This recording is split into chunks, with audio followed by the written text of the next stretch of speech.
नमस्कार शेतकरी मित्रांनो, माझं नाव काशीनाथ गणपत सांगळे, राहणार निमगाव सिन्नर।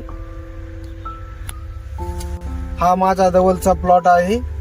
हा 60 ते 70 दिवसाचा झालेला आहे। तर माझा पूर्ण प्लॉट बघू शकता तुम्ही।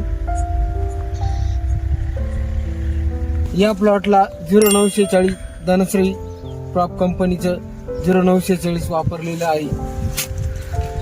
बघून घ्या तुम्ही।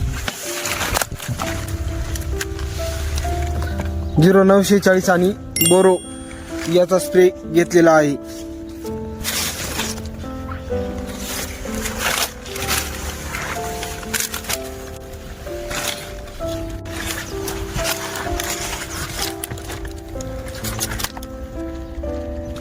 एक वेळेस सर्व शेतकऱ्यांनी 0940 आणि बोरो एक वेळेस नक्की वापरून पहा धनश्री क्रॉपचं।